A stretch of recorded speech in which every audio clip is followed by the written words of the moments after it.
Hello बच्चों, आज की कक्षा में हम अपनी पुस्तक साहित्य सौरभ का जो एक पाठ हमने पिछली कक्षा में शुरू किया था, जो हमारे सेकंड सेम के साहित्येतर पाठ्यक्रम का पहला पाठ है, संवाद कौशल भाषण कला।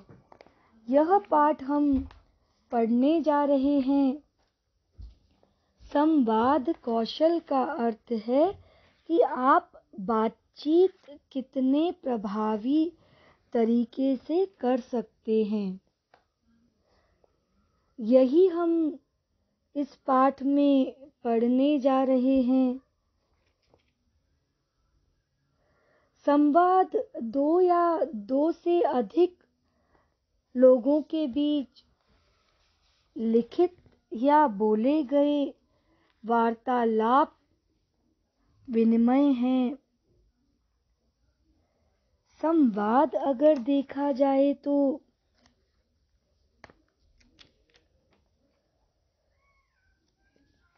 प्रख्यात अध्येता एमर्सन ने कहा था कि भाषण एक शक्ति है।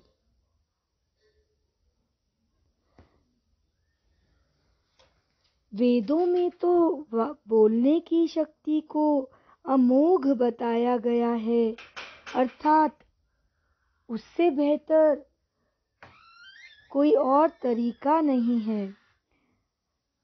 उसके पश्चात इस पाठ में हमने अच्छे वक्ता के गुण पढ़े।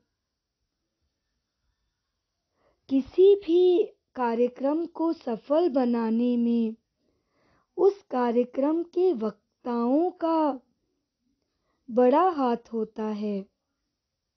अच्छे वक्ता का सबसे बड़ा गुण है उसका प्रभावी व्यक्तित्व, उसकी प्रभावी आवाज।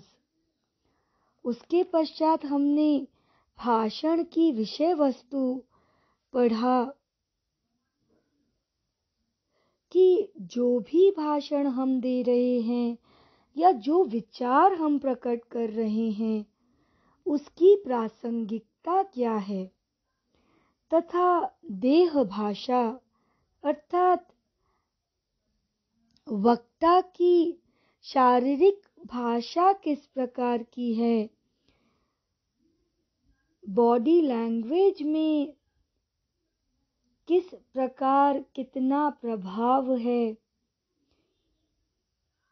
आज हम श्रोताओं की जिज्ञासा की के कद्र करें, यह हम पेज नंबर 149 पर पढ़ने वाले हैं।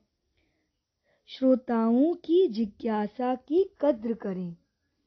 वक्ता और श्रोता के बीच संपर्क का पुल तब बनता है जब वक्ता के शब्दों में श्रोता के प्रति चिंता झलकती है।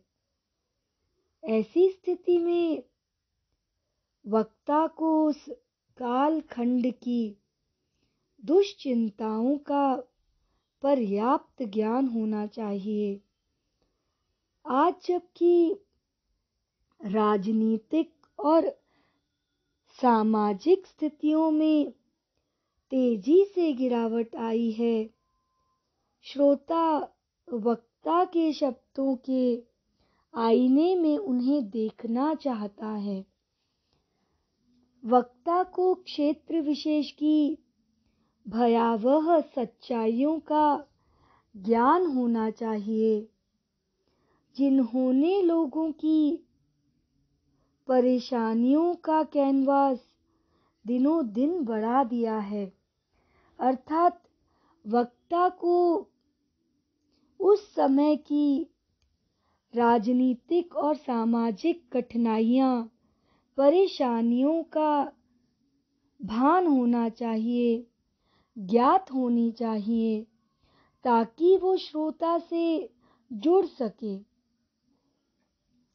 इनके बारे में श्रोता में गहरी उत्कंठा, उत्सुकता होती है कि वक्ता का मनोवैज्ञानिक ज्ञान कैसा है?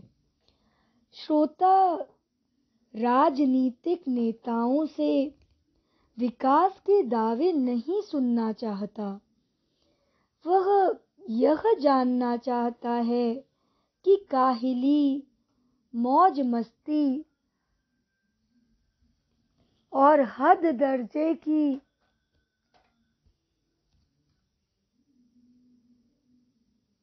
के कामचोर लोगों को कैसे नेस्त नाबूद किया जाना चाहिए। श्रोताओं को राजनीतिक नेताओं के झूठे वादे नहीं सुनने होते हैं।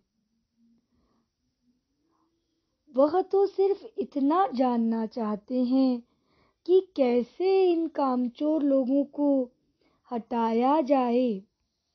श्रोता वक्ता का हौसला परखना चाहता है कि वह राजनीतिक संरक्षण में उच्च पदों पर आसीन, अयोग्य और अकर्मण्य अधिकारियों के बारे में उनकी भावनाओं से कैसे तालमेल बिठाता है। श्रोता वक्ता की विश्वसनीयता की परख करने के लिए यह जानना चाहता है कि वह किसके पक्ष में खड़ा है, जो दोनों के बीच में अटूट रिश्ता कायम करती है। वक्ता के लिए श्रोता की यह भाव प्रवणता एक बड़ी उपलब्धि कही जा सकती है। श्रोता वक्ता को भगवान के रूप में देखता है, जो अपनी बुलंद आवाज से भ्रष्ट तंत्र को तार तार कर सकता है और जीवन के प्रत्येक क्षेत्र में व्याप्त अराजकता का, भ्रष्टाचार का खुलासा कर सकता है। सार्वजनिक जीवन के अन्य मंचों पर भी श्रोता वक्ता को चमत्कारिक शक्ति के रूप में देखना चाहते हैं, जो पाखंड का पर्दाफाश कर सके। श्रोता की आकांक्षा वक्ता से, अगला पृष्ठ देखते हैं। श्रोता की आकांक्षा वक्ता से तर्क संगत बातें सुनने की होती है। उनकी चाहत होती है कि समाज की विसंगतियां तेज तर्रार भाषण के जरिए उधड़ जाएं और लोगों में सड़ी गली परंपराओं के विरुद्ध एक टीम उत्पन्न कर सकें। अभिव्यक्तियों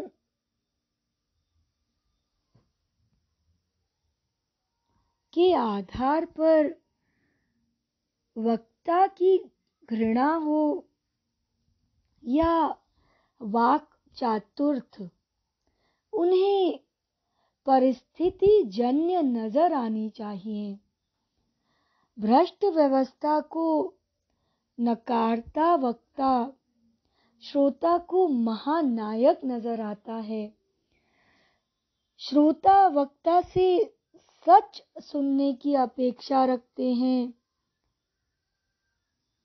वह उनकी अभिव्यक्ति में सच्चाई का पुट खोजते हैं और जब वक्ता भ्रष्ट व्यवस्था के खिलाफ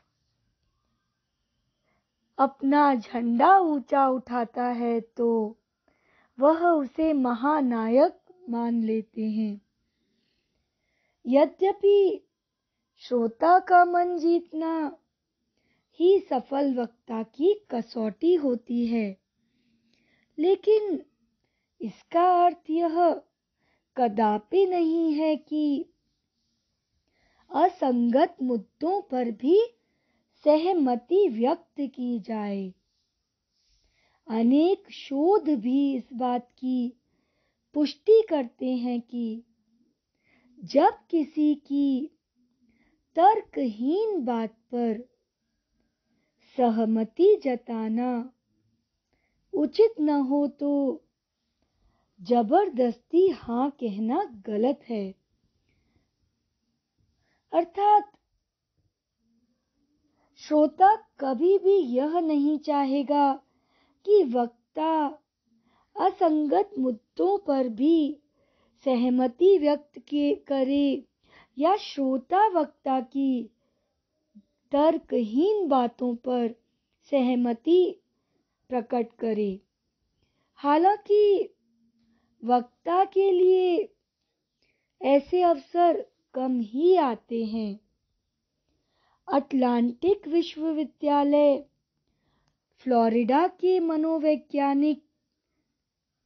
मनोवैज्ञानी डेविड निविन की पुस्तक the 100 simple secrets of happy people में शामिल एक अध्ययन में कहा गया है कि श्रोता का प्रश्न यदि तर्क संगत न हो तो उसकी हठ धर्मिता बनी रहती हो, तो वक्ता का दायित्व है कि वह भावनात्मक तरीके से उन्हें संतुष्ट करे।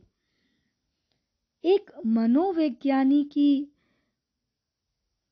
बात यहाँ की गई है कि उन्होंने इस बात पर अध्ययन किया कि यदि श्रोता के प्रश्न तर्क संगत न भी हों तो भी वक्ता का दायित्व है कि उसे किसी न किसी प्रकार से संतुष्ट करे।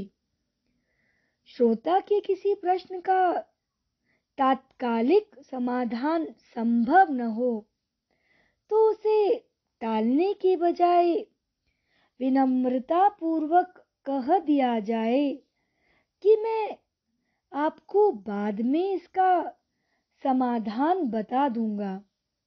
पर यहाँ पर दो बातें ध्यान में रखने वाली हैं कि समाधान बताना अवश्य चाहिए और दूसरा इस पंक्ति को कहकर यह स्वीकार करना कि मुझे इस बारे में कम जानकारी है, आपको हीन नहीं बनाता, वक्ता को हीन नहीं बनाता।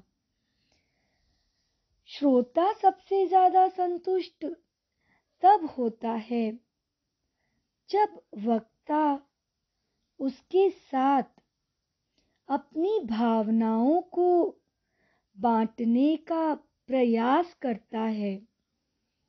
चारित्रिक और नैतिक मूल्यों के पतन के दौर में राजनीति और अर्थनीति पर उपभोक्तावादी नजरिया और ज्वलंत मुद्दों को अप्रासंगिक कर देना श्रोता की दृष्टि में वक्ता को अस्वीकार्य कर देना है।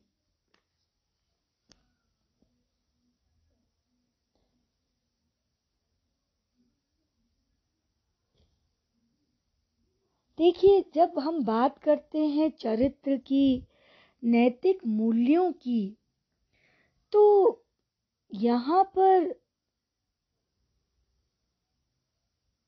अगर वक्ता अपनी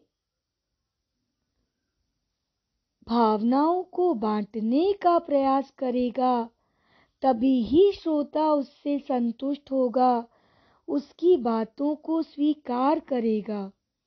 जबकि वक्ता का दायित्व मुद्दों से पलायन का नहीं होना चाहिए, अपितु उसे दोनों पक्ष बताकर श्रोता के मन के बिखराव को रोकना चाहिए। वक्ता का दायित्व है कि वह पलायन न करे, किसी भी बात से पीछे न हटे, वह श्रोता के मन को पूरी तरह बांधे, उसे बिखरने न दे। यह एक शाश्वत सत्य है कि वक्ता को अपने भाषण में गहरा असर उत्पन्न करना है तो चुटकुलों, मुहावरों और शेरो शायरी का उपयोग ज्यादा से ज्यादा करे। यह कहना अनुचित नहीं होगा कि उसे अपनी भाषा को आलंकारिक बनाना चाहिए, जिससे श्रोता के हृदय पर, मन मस्तिष्क पर गहरा असर उत्पन्न हो। प्रख्यात पत्रकार विष्णु नागर के शब्दों में सामाजिक सरोकारों को आत्मछंद में पिरोकर की गई शेरो शायरी श्रोता के तन मन में उतर जाती है और भाषण की लज्जत दुगनी हो जाती है। शेरो शायरी भाषण में श्रोताओं का ध्यान बांधे रखने के लिए बहुत कारगर उपाय है। शेरो शायरी भाषण में तरोताजगी तो पैदा करती ही है, साथ ही भाषण की धार को भी तराशती है।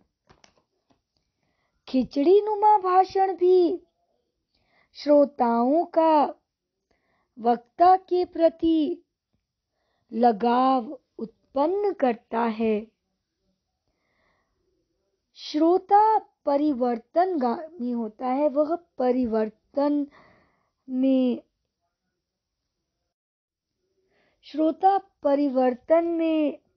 विश्वास रखता है। उन्हें हमेशा बदलाव की बात सुहाती है, किंतु बात को राष्ट्रीय और सामाजिक परिप्रेक्ष्य से जबरन हटाकर परिवर्तनगामी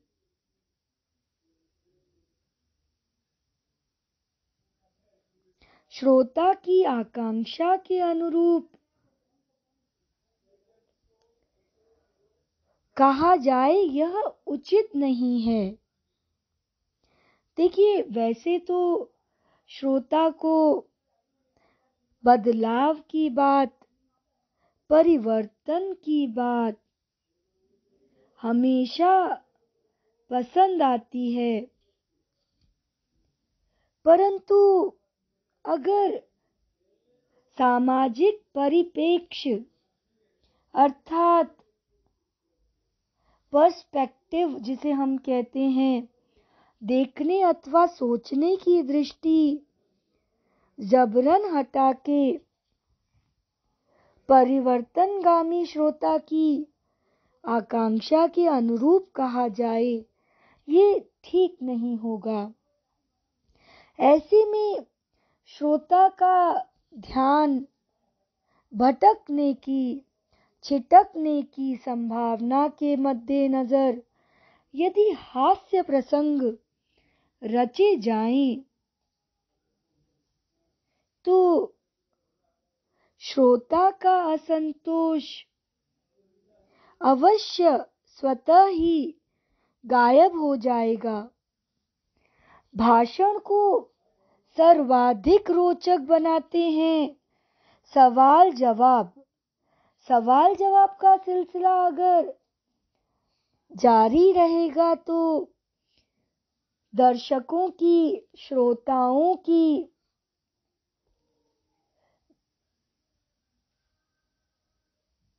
पूरी की पूरी जमात पूरे भाषण से बंधी रहेगी। अगला पृष्ठ देखते हैं। सफल वक्ता वही होता है जो अपने भाषण को सवालों से सराबोर रखे। वैसे भी ऐसे किसी भी आयोजन की सार्थकता भी सवालों में ही है। देखिए, जब हम सवाल जवाब करते हैं तो श्रोता हमसे जुड़े रहते हैं और किसी आयोजन का सफल बनाने का यह बहुत ही सुंदर तरीका है कि श्रोता सवाल पूछते रहें। सवाल जवाब का सिलसिला नहीं चलेगा तो श्रोताओं में रुचि कैसे उत्पन्न होगी।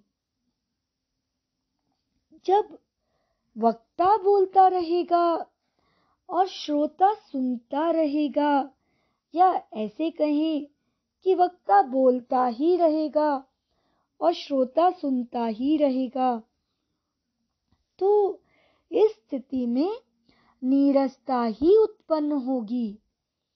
यह भी स्पष्ट है कि नीरसता में सभाएं ज्यादा देर नहीं चलती।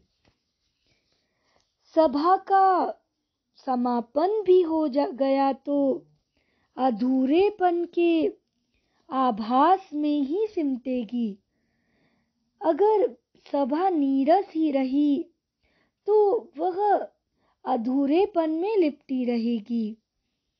चाहे सभा हो या बातचीत, यदि परस्पर संवाद नहीं होगा तो एक तरफा होकर रह जाएगी। यहाँ पर श्रोताओं का तो कोई योगदान ही नहीं होगा। पूरी की पूरी सभा एक तरफा प्रतीत होगी। सभाओं को सरस बनाने की दृष्टि से सवालों को महत्वपूर्ण माना जाता है। भाषण एक शिल्प, एक कौशल है। यह तो हमने पाठ के शीर्षक से ही समझ लिया था कि भाषण, संवाद एक कौशल है। पर न सिर्फ यह एक कौशल है बल्कि यह एक शिल्प भी है। जिस तरह कलाकार अपनी कला के शिखर पर बैठकर भी चुप नहीं रहता, उसमें उत्तरोत्तर नई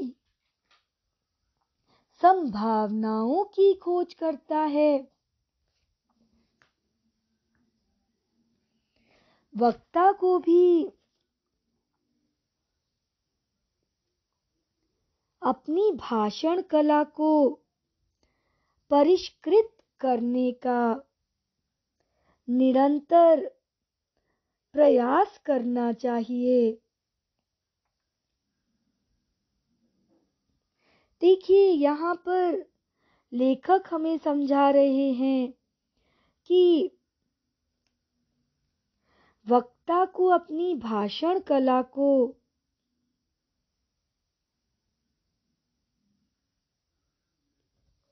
परिष्कृत करने की कोशिश करनी चाहिए, अर्थात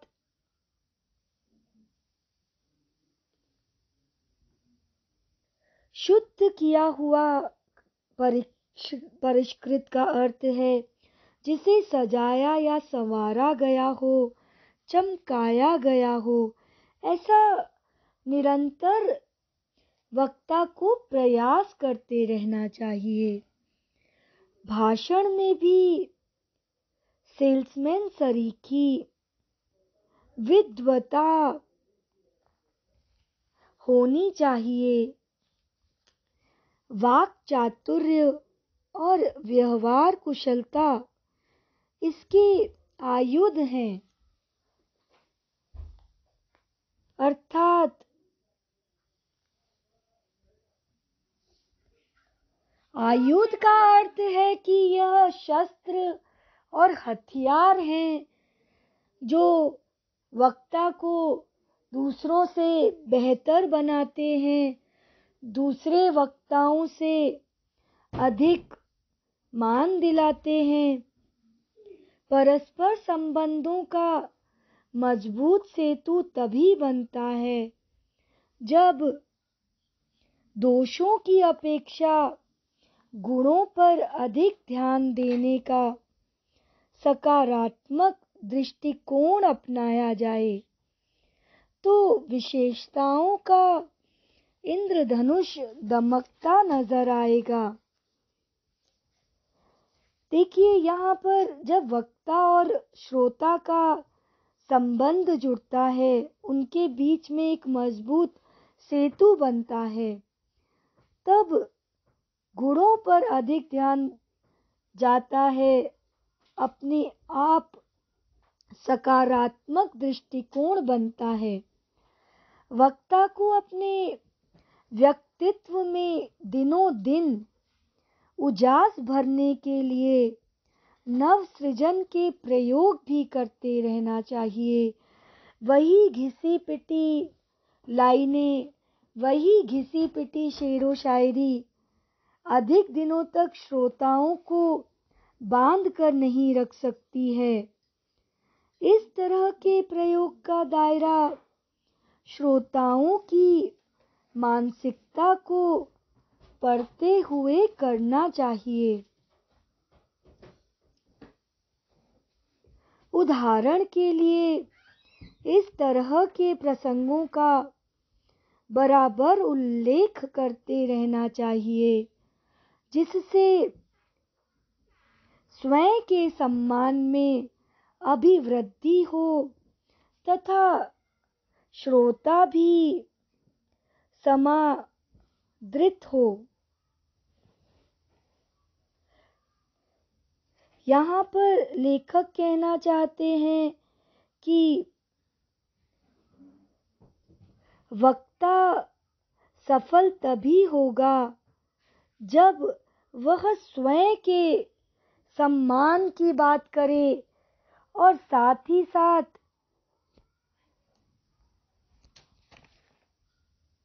श्रोताओं को भी खूब सम्मानित करे। आज की कक्षा का समय समाप्त होता है। हम आगे का पाठ अगली कक्षा में पढ़ेंगे।